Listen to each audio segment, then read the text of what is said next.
Enzo Recto, kalaban ang katiwalian at kasinungalingan, kakampi sa katotohanan at kabutihan.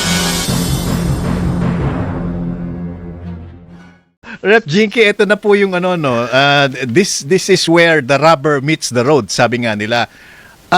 Anong pakiramdam ninyo sa nangyayari sa Senado? Are you now entertaining the thought na maaaring maging rason ito upang ma-delay ang impeachment trial?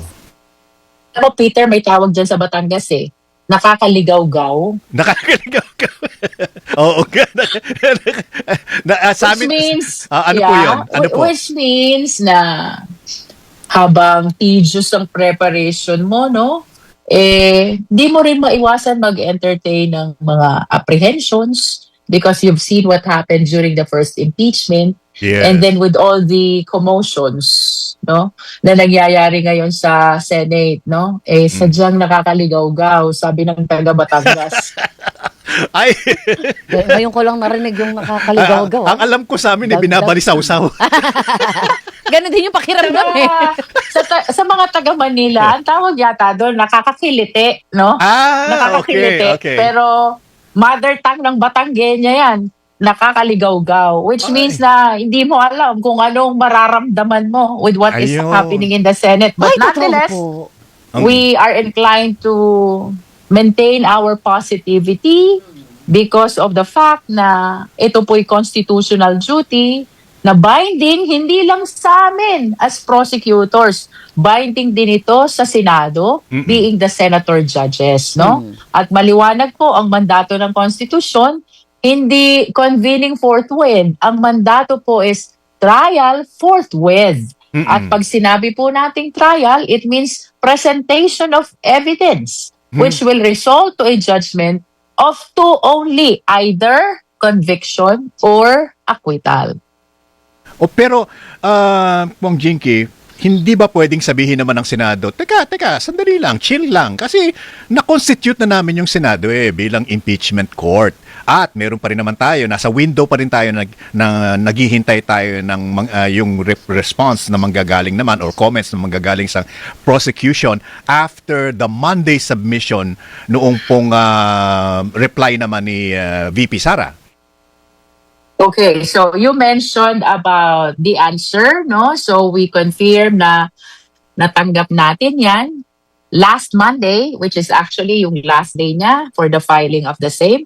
Okay. Now, with respect to the apprehensions that I mentioned earlier, sino ba namang hindi maliligaw-gawan? 2 araw nang walang session.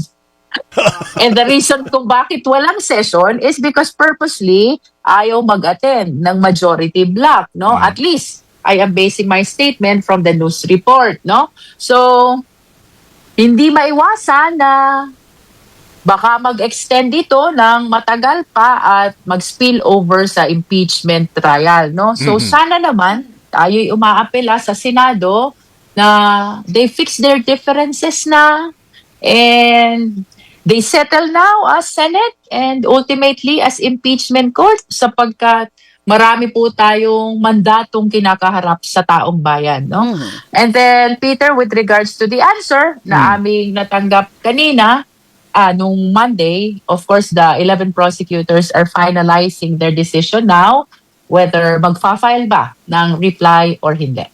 Bakit po Finalizing decision pa. why is there an option to reply or not to reply, Kong Jinky? Definitely, Peter. Discretion yan ng prosecution kung magfa-file ng reply o hindi na magfa-file ng reply depending on the answer submitted by the respondent Vice President. Ang observation natin, at ito naman ay nabanggit na din ng ilang prosecutors during interviews, ay rehash ang mga allegations sa answer ng Vice President.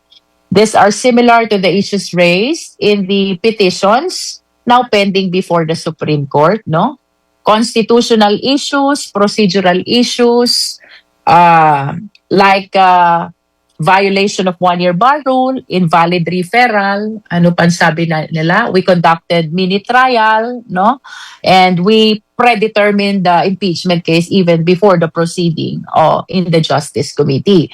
So, in other words, walang direct response to sa allegation of offenses, which to our interpretation is they did not dispute the specific factual allegation, no? Having said so, pwedeng mag-file ng reply, pwede rin na hindi, no? But this is a decision which we will be finalizing this morning among the 11 prosecutors. Uy, flash report sa atin Kaya yun, nga, ha? akala ko pa naman may kahit isang malita kung Jinky na reply ang inyong prosecution team dun sa 5 na pinadala nila. Pero balikan ko lang din po yung Senate, no, and as a impeachment court. Maapektuhan po ba sila nito kung hiwalay naman po ang pagiging impeachment court nila dun sa hindi nila pag-attend ng mga session? Session lang naman po ang binoboycott nila. Maaari naman po sila talagang mag-constitute pa rin as an impeachment court, di po ba? Well, if we will assume na a-attend sila sa impeachment trial at doon lang sila magbo-boycott sa kanilang session as Senate, perhaps it is safe to assume na hindi maaapektuhan ang impeachment trial. But the thing is, let us remember we're dealing with the same personalities here. The senators in the legislative session are the same senator judges in the impeachment trial, no? So I think that whatever issues they have among themselves are very much intertwined na kung ayaw mong mag-attend sa legislative session, I don't see any difference in as far as their reason is concerned pagdating doon sa impeachment trial. And that is why we're really hoping na sana maayos na anuman ang differences among the senators so we can start moving on as a Senate and as an impeachment court. But the reasoning are askew lately, Kong Jinky, mahirap intindihin. Kaya po parang out of the box na lang din yung mga tanong natin at yung mga pag-wonder natin, what will happen next? Okay, balikan po natin yung, go ahead po. Yeah, so bagaman may mga nangyayaring ganyan sa Senado, no, Rika, sa part naman ng prosecution, tama kayo kanina, wala pa namang delay na ma-consider. Sapagkat yun namang lumabas na timeline from the news report, June 15 daw, filing of pre-trial brief. June 18, start of pre-trial conference. And then July 6, start of trial. Actually, malayo pa naman kung tutuusin. So we cannot entertain delay yet kasi wala pa naman talagang delay. Hindi lang talaga maiwasan ang apprehension because this is unprecedented, ha? Unprecedented.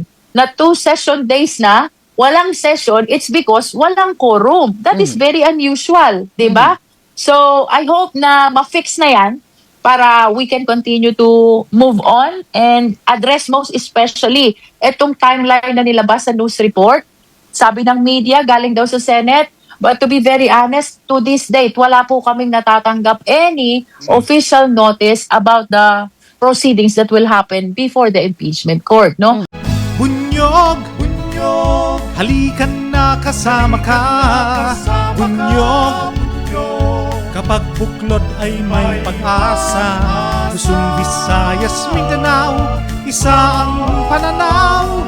Sa bagong Pilipinas ang bunyog isisigaw.